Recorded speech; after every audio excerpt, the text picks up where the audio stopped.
तो वैसे बहुत मुश्किल રહ્યું છે। જેમ કે આપ સબ જાણો છો કે અમે એવા ઇલાકાથી આવીએ છીએ કે જ્યાં રિસોર્સિસની બહુ કમી છે। અહીંયા રિસોર્સિસની સાથે સાથે ફાઇનાન્શિયલ કન્ડિશનમાં બી થોડોક તંગી આવતી હતી, એટલે લોકો બહુ મોસ્ટલી સંઘર્ષ કરવો જ પડે છે। પરંતુ એક મેઇન વસ્તુ છે કે ગાઈડન્સનો થોડો ઘણો અભાવ હતો, એના કારણે જર્ની થોડીક લાંબી લાગી છે। તો મારું તો એવું જ કહેવું છે કે જો રાઇટ ગાઈડન્સ રાઇટ ટાઈમ પર મળ્યું હોત તો સફળતા ઝડપી પ્રાપ્ત થઈ હોય, પરંતુ કોઈ નહીં, અંત ભલા તો સબ ભલા। કયામાં રેન્ક આવ્યો પાસ થઈ ગયો છે? મારો રેન્ક આ વખતે યુપીએસસીમાં 348મો રેન્ક આવ્યો છે 2024ની એક્ઝામમાં। યુપીએસસીનું સપનું ક્યારે છે? કઈ રીતે ખ્યાલ આવ્યો યુપીએસસી પરીક્ષા? પછી આ સપનું મેં 2015માં અમારી સ્કૂલમાં એક શિક્ષક દ્વારા જ્યારે પ્રેરણા સ્ત્રોત તરીકે આઈએસની ભૂમિકાનો જ્યારે વાત કરી ત્યારે ખ્યાલ આવ્યો કે ના, આઈએસની એક બહુ મોટી પોઝિશન છે।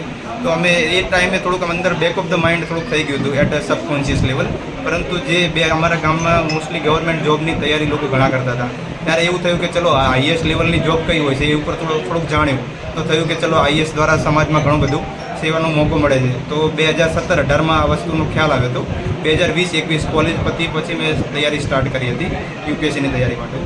પરિવારની સ્થિતિ કેવી હતી આર્થિક? કારણ કે દિલ્હી, ગાંધીનગર, અમદાવાદ સુધી આજે જે સાથી મોસ્ટલી એ છે કે પરિવારની કન્ડિશન એટલી બધી ગરીબ બી નથી, એટલી બધી ઉત્તીર્ણ બી નથી, લોઅર મિડલ ક્લાસ ટાઈપ કહી શકાય, પરંતુ આ સાથે સાથે સમાજનો બી થોડો ફાળો રહ્યો છે કે જ્યાં બી સ્કોલરશિપની જરૂર પડતી હોય।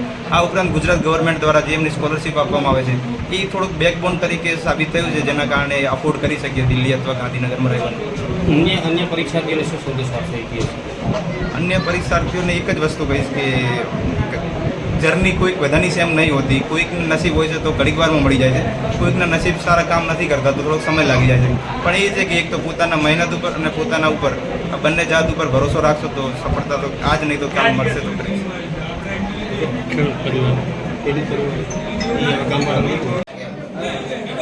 શ્રી વિપુલભાઈએ યુપીએસસીની પરીક્ષા જ્યારે 348 રેન્ક સાથે પાસ કરી ત્યારે એક સમાજના નાગરિક તરીકે સમાજને તો ગૌરવ હોય, પણ આજે જ્યારે કોઈ પણ આપણા ગામનો વ્યક્તિ યુપીએસસી પરીક્ષા પાસ કરતો હોય ત્યારે આપણા જિલ્લાનો તો ગૌરવ થાય, આપણા તાલુકાને ગૌરવ થાય, આપણા ગામને ગૌરવ થાય, પણ ગુજરાત લેવલે આવા ઓછા દીકરા હોય છે જે યુપીએસસી પરીક્ષા પાસ કરતા હોય ત્યારે એક મોટા આનંદની વાત છે અને મોટી ક્ષણ છે।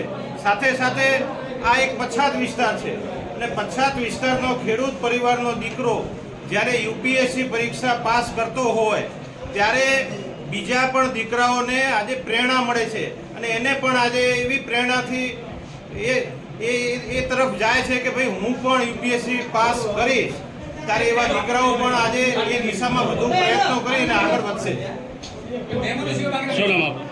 નવીનભાઈ કરમણભાઈ પટેલ, મંત્રી અખિલ આંજણા કેળવણી મંડળ, રાધનપુર। તો મારા સમાજનો અને મારા ગામનો સાતપુરાનો રહેવાસી અને મારો ભાણેજ છે અને અમીપુરાનું પણ ગૌરવ છે। હું આજ સમાજના પ્રમુખ તરીકે એને ખૂબ ખૂબ અભિનંદન પાઠવું છું। આવા અનેક યુવાનો સમાજમાંથી તૈયાર થાય એવી પણ મારી પ્રેરણા છે। એટલે કામ કર્યું, ખૂબ અભિનંદન, અને મને એમણે પણ મોટા કર્યા છોકરે, એટલે એ પણ એનો પણ ખૂબ ખૂબ આભાર। એક ખેડૂત પરિવારમાંથી જો તૈયાર થતો આવો હીરો અને માટીમાંથી પેદા થઈને હીરો તૈયાર થયો એવો આ પહેલો દાખલો છે આ તાલુકાની અંદર। અન્ય યુવકોને શું કહેશો? અન્ય યુવકોને પણ પ્રેરણા આપું છું કે આવું બને અને આવો એક ભાઈ વધારે ને વધારે બને અને આવો એક દાખલા બેસાડી શકે એવી પણ મારી અપેક્ષા છે અન્ય યુવાનોને। શું નામ આપનું? હરજીભાઈ મેઘરાજભાઈ, આ સાત ચૌધરી સમાજ સાત રતોડા વિભાગના પ્રમુખ।